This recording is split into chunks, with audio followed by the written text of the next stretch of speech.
Hello everyone, back again for another update.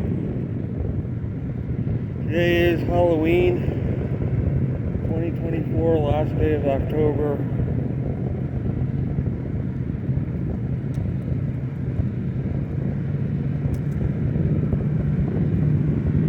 And certainly the surroundings reflect that. Most of the leaves are falling off the trees now. I'm doing yet another ride home to Covington, Virginia on this beautiful fall day. It's well up in the 70s today. The sun is shining, leaves have fallen.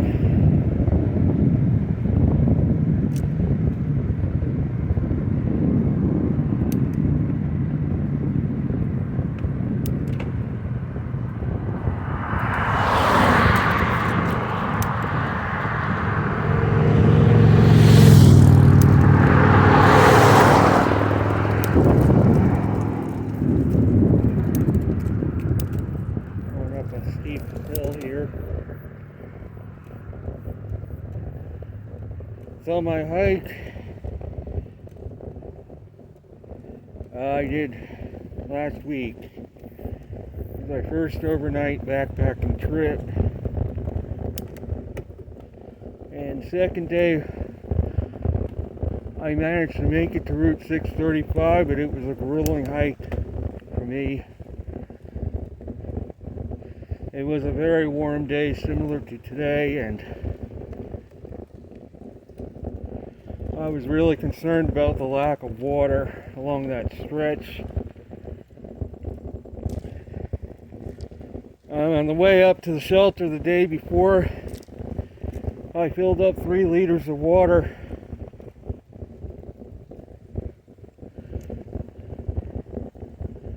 And even though I conserved every drop of it, it was barely enough to complete the hike with the 635. There was absolutely no water, either at the shelter I stayed at or beyond that. For another 12 straight miles there was no water to be had, and it was a very warm day. And even though the trail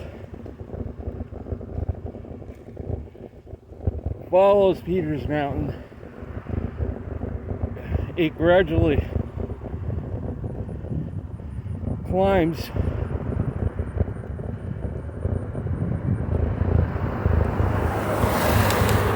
almost all the way to the next shelter. Finally,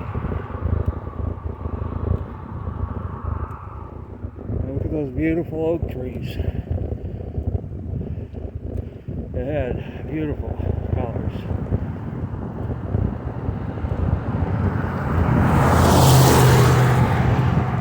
Yeah, I mean, it was, I was pretty sore for the next following day from that 13 miles I did. And I got out just in time before dark. My girlfriend picked me up.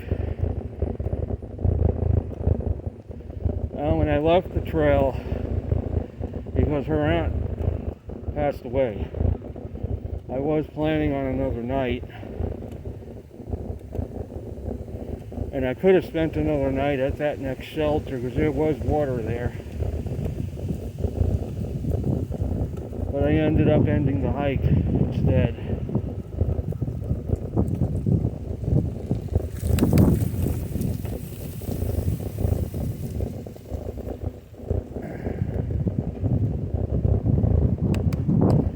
Normally, if the water situation wasn't so critical, I would have normally stopped sooner, and if the death hadn't occurred, I would have normally stopped after 8 or 9 miles and called it a day, and saved that last climb until the following day. Plus the fact that I didn't get hardly any sleep that night took its toll as well. ended up pretty grueling. So I am planning another overnight hike in the near future. I'm planning on probably picking up on the Appalachian Trail where I left off, going northbound.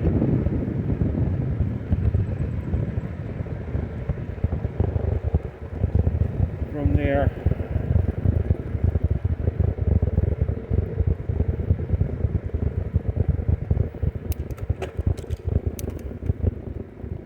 So yeah, what I would have done differently was not quite cover 13 miles. The following day I would have cut it to 8 or 9 miles. Being that I have virtually no experience carrying a backpack, must have been at least 35 pounds of gear I had.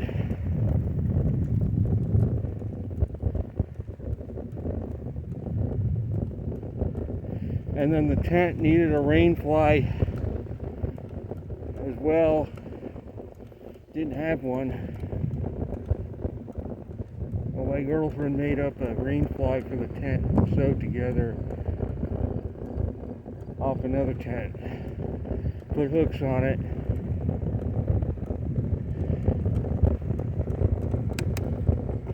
But yeah, so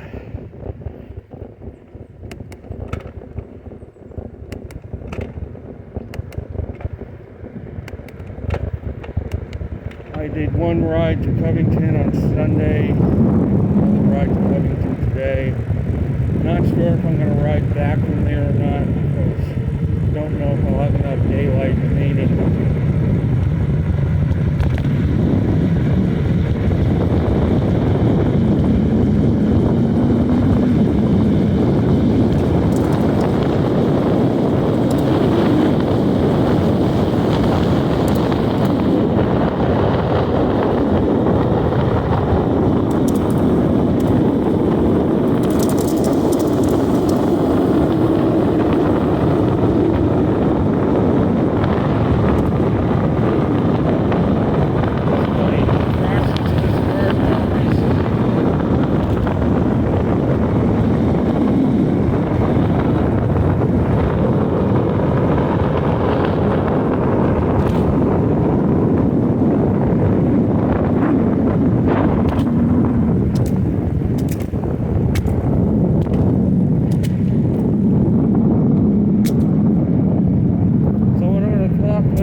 Same old weather pattern. Why do I say same old? Because the eastern U.S. is back to north again, and the same pattern I saw last winter and the winter before. You got a flow there coming up from the Pacific, south of Baja, across Mexico, across southern Texas, Gulf states, up into the east. Same exact repeat. Why the east is so warm right now. And I was saying yesterday myself, same old, same old. Because the MJO had been in phase 5, phase 4, and that's the pattern it creates.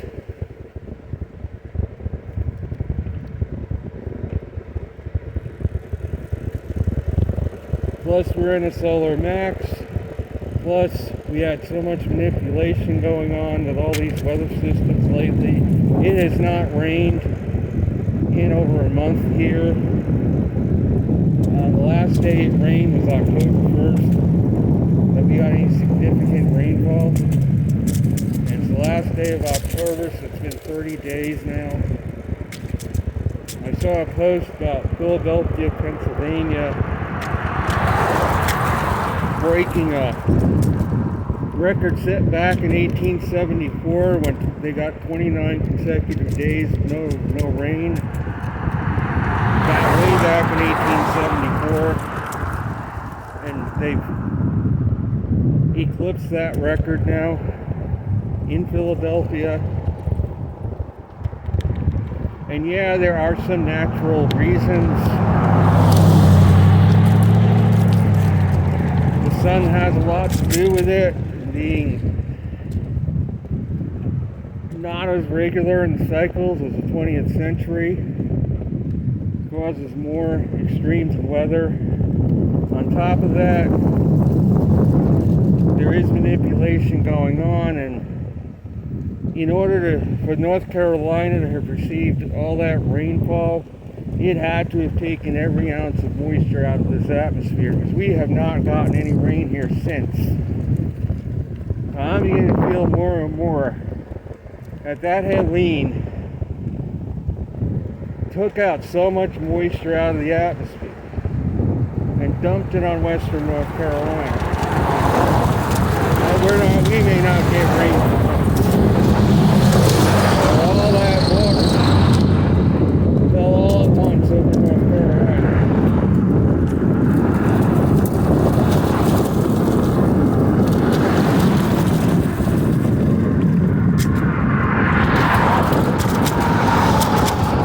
And I feel like that's at least part of the reason why it hasn't rained here in so long.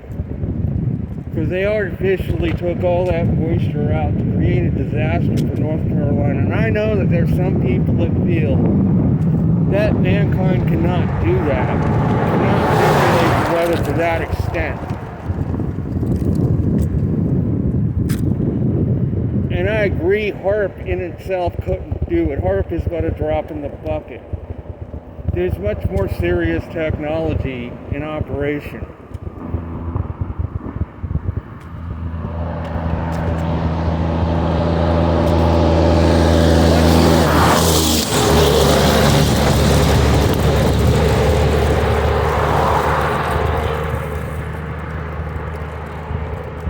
That is top secret. Laser technology on a large scale, I suspect. I can't prove it, but I look at the images. There is definitely intelligence involved with these weather events. They're not randomly happening.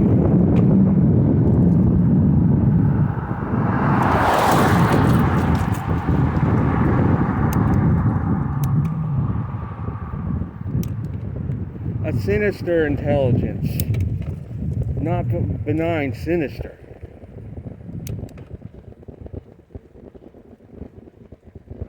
To create havoc and chaos.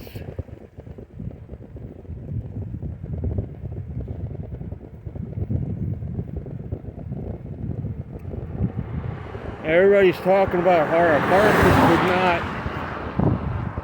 is a drop in the bucket with the amount of energy involved with these weather systems. However,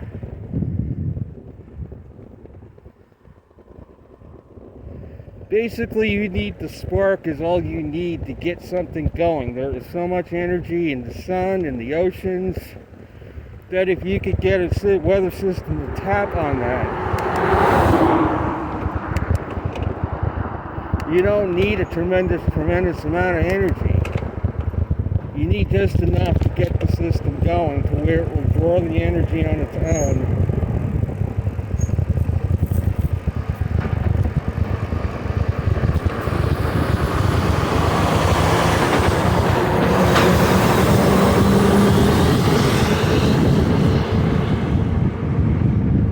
Draw the energy on its own, and that's what they do. Some sort of a laser technology from satellites, I suspect, is being used on a bigger scale than we can imagine. Top secret, to fuel these weather systems and cause them to dump a lot more rainfall than they normally would in a shorter period of time to create disasters like North Carolina. I know, again, people feel that there's no way this is totally natural. I do not agree with that.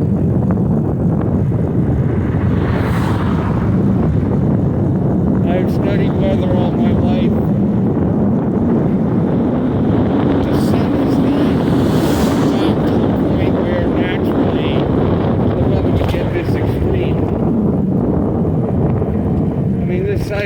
in now is slightly below average. And yeah, we had a way below average cycle in 24, but 25 has been a stronger cycle than 24 was. It's still a little weaker than average, but it's stronger than 24 was.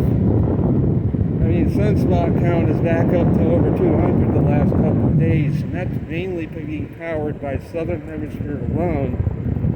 There are a couple regions that are in the northern hemisphere, but most of the activity remains in the southern hemisphere for sunspots. That tells me we're getting to the tail end of the max.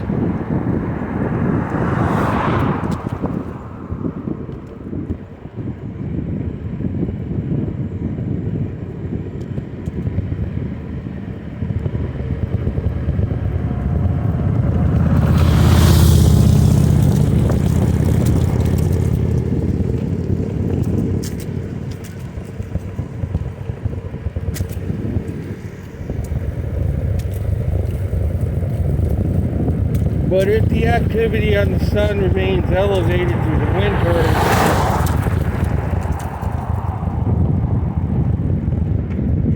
usually during solar maxes, the winters tend to be mild.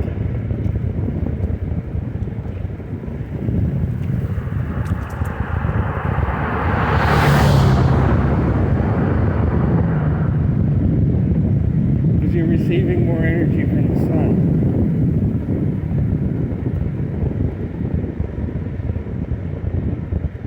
I know there are many people that feel the sun has been extremely active. No, it hasn't been. Like, so many of these articles are misleading that normally every 11 years for a period of 2 to 3 years in each cycle, the sun gets more active. It puts out flares, it puts out X flares. And we've had some cycles in the recent past where we had over 200 sunspots consistently a month for a 2-year period straight.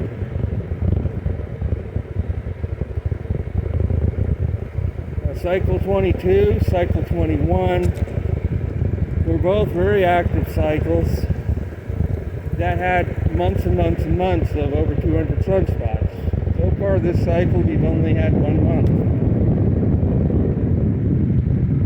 And October is not going to be over 200. We had many days this month that were down in the low 100s. And only the past couple days has it risen to over 200.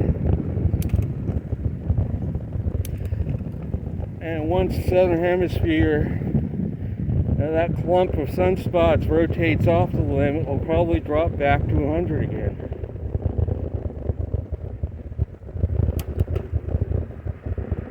Overall.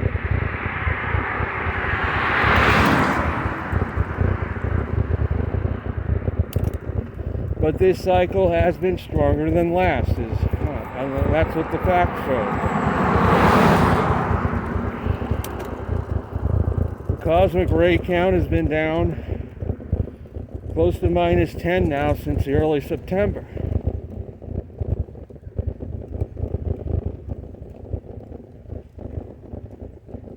And if that continues, it means a more zonal jet stream pattern for the winter, and that means a milder and less stormy winter if the trend continues.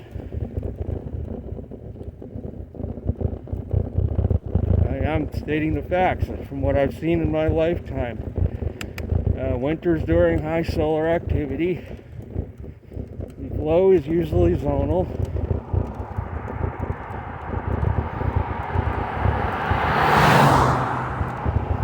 The amplitude, the wavelength decreases.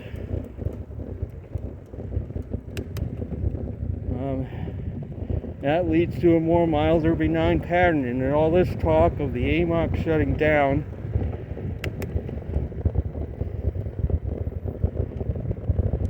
it's highly unlikely that's going to happen. And of course, they blame it on melting ice. The ice in the last 10, 15 years has not been.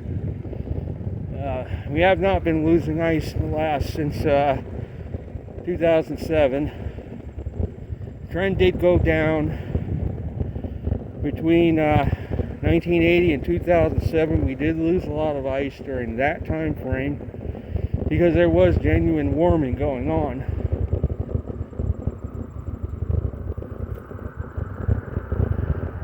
Around 2007, the trend reversed.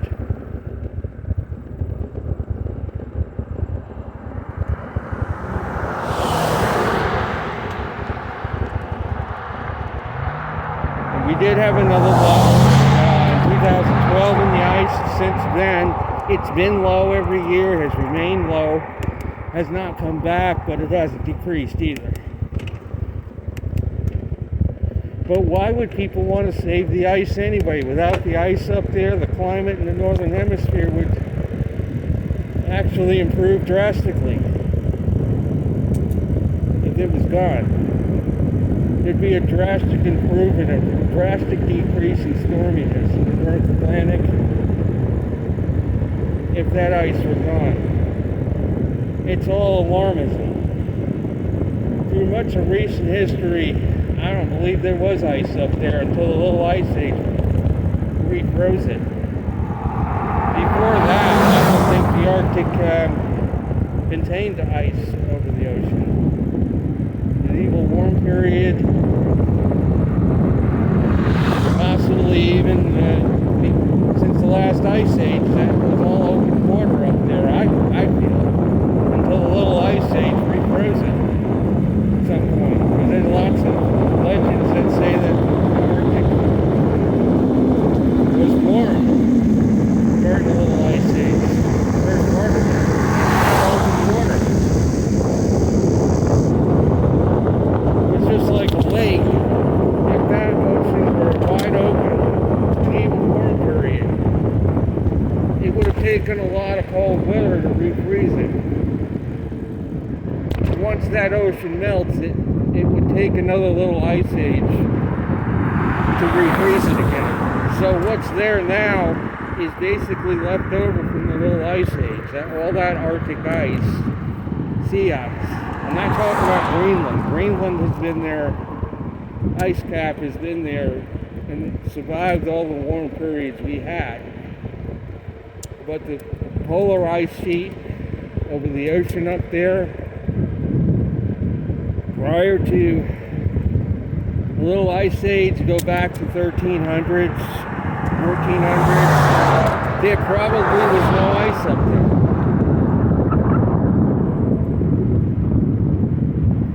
And thus, with no ice up there, we hit the little ice age, the first part of it, there were probably immense snowfalls in that region, like a mega lake effect during the winter. And it probably took many years of cold weather for the ice to form up there again. So the first part of the little ice age, we might have still had an ice-free Arctic, even though the climate got colder. There's a good possibility that that ocean remained open, at least in the middle, till well into the 1700s. Maunder minimum probably frozen. It wasn't frozen before the Maunder minimum. We hit the Maunder minimum, but probably got cold enough to refreeze the Arctic and create another ice pack up there over the ocean. So what we see up there now, we hear all this talk about the Arctic ice disappearing, what a disaster it's going to be. Well, it's quite possible that throughout most of history, during the Roman era, even going before that, the Arctic might have been relatively free of ice.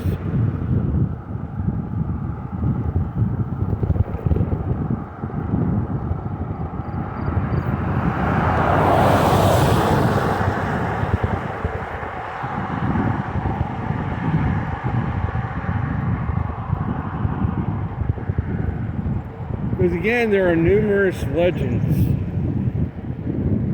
that speak of the Arctic as being a warm place.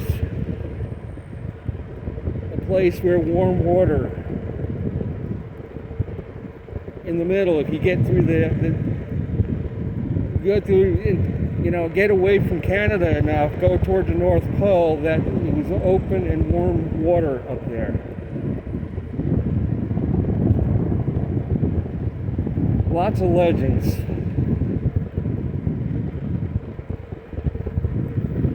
And these explorers lost their lives in search of what these legends were saying, because by the time people started exploring, that entire ocean had refrozen with thick ice.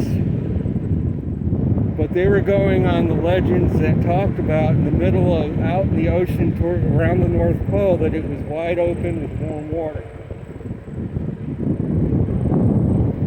They were banking on that when people lost their lives in the 1800s in search of this open North Pole that was talked about so much.